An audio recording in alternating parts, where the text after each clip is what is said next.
No AC. Well, it had AC, but I took out the AC because it doesn't do anything.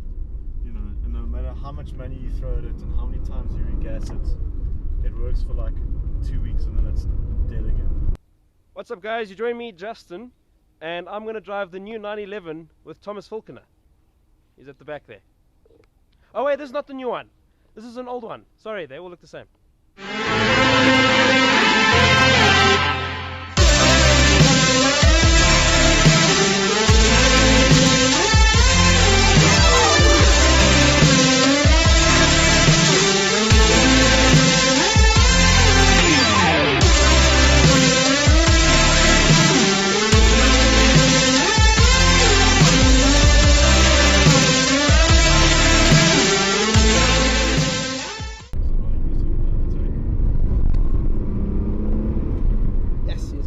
Yeah, dude. Lightweight, lots of torque. Alright guys, so this is not the new 911. No.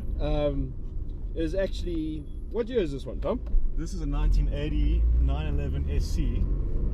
Which 1980? 1980, so it's older than you. It's Yeah. way older than you. It's older than me. And it's way older than me.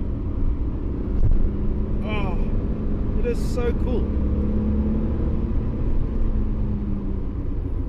So the SC was basically supposed to be the 911 swan song, you know? Yeah.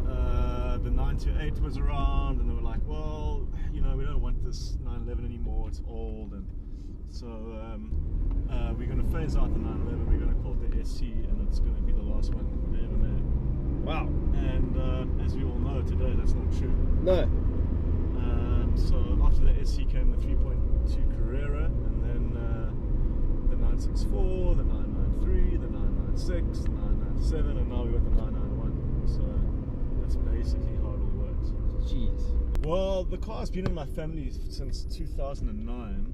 Okay. My dad bought it back then because he'd always wanted an old Porsche, and they were still quite cheap back then. I mean, he picked this up for like 180,000 rand. Yeah, so he got it and drove it, did some stuff to it, slowly fixed it up, made it better.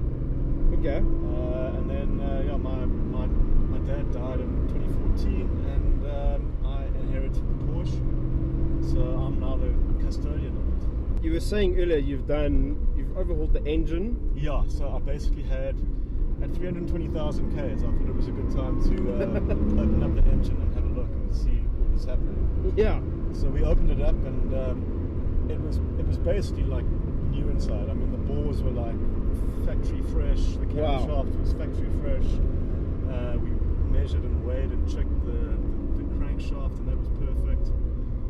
So basically all we did was change bearings and seals and valves and springs and all that kind of stuff. Okay.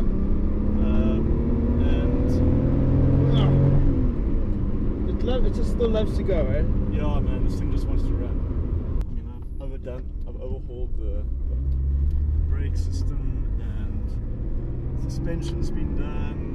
Recently I just had the gearbox done, and it's just like completely changed the car. Wow. Completely changed it. It's just so much better to drive. It shifts without grating, you know. I took it to Swartkorps last weekend for a track day. Really? Did you put it on track? A 38-year-old car out on the track, and it was just awesome, man. Like, you know, the brakes didn't fade. It enjoyed it. It was just fun. It was like a fun car to thrash around the track. Well, not thrash. I mean, I say thrash, but like 7/10, you know. Yeah. Yeah. I mean, you can drive it on the highway. You can take it to the shops. You can drive it every day if you want. And I think it's a testament to Porsche and the way they used to build cars back in the day. I mean, this thing is just, you know, so good.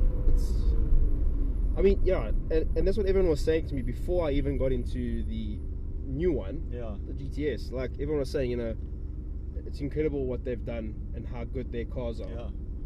And then you actually get to drive one and you feel, you know, you kind of feel that precision engineering. Totally. And then you hear about these that are still exactly the same. They, like you say, like you open the engine after all these years and it was still basically brand new. Pretty much. It's just, it's like, it's insane. Yes. But even just sitting here, it just feels so good. Yeah. it still feels good, and it's still quick. Yeah, it's quick enough. It's like, how fast do you really want to go? Yeah, how fast do you want to go? I mean, for me, it's perfect. You know, I mean, I'm not into like boosting and turbocharging and ethanol and all that crazy stuff. I just want a car that's like engaging. Looks cool. It's reliable. It's engaging. It's reliable. It's fun. You know, and again, the cool thing about these cars is you don't have to go like super fast to have fun and to get that sense of speed. And that's something I think that a lot of modern cars just don't have anymore. You know, like you have to keep on going up to much higher speeds, pushing the envelope. You know, and where can you really? I mean, like, it's so difficult. It's so difficult to use that kind of power these days. Yeah, exactly. But this is just, I mean, all of these little things down here. Oh, those. All these buttons and. So basically, that's the most confusing part of any old Porsche is the ventilation system. Like, you need to have like a degree in Teutonic engineering to understand it. I still don't understand it. It's ridiculous. I mean, there's like, you've got controls here, you've got controls there. Down there. Heater controls between the seats. And yeah, I don't know. You know, it soaks up the bumps. You've got 60 Might as well be wheels. in a new car. Exactly. You might as well be in a new car. It feels like a new car. I mean, I drive new cars all the time, as do you. And whenever I get back into this car, I'm like, wow, this thing feels so good for its age. That's something cool as well. Yeah, there's an old Merc. It's Jesse. He sprayed his Merc orange. It doesn't feel antiquated or fragile, you know. It doesn't. It just has a nice like poise and it feels just planted. It's amazing. It really is amazing, and these seats are quite comfy as well. They are very comfortable. I'd like to do a long haul on it. I keep threatening to take it out to Cape Town. Yeah. So like that could be a nice drive. Yeah, it could be very cool. Could be a really nice drive. So I'd like to kind of go before it gets too hot because you don't want to be in crew heat in this. No. There's brakes. You have to edit that out. I will. But yeah, man, it's just like I love these things. I don't think I would have any other classic car. Really? Yeah, maybe an old Merc, but I mean, the Porsche just does everything so well. Yeah. You can turn it. It's sporty. It's comfortable. It's kind of refined. It's elegant. It's timeless. It just, you know, for me, it checks all the boxes. Yeah, exactly. Well, Tom, thank you for letting me drive in your car. It's only a pleasure, man. It was great. Yeah. I'll see you soon. I'll see you soon. Cheers. Check it out.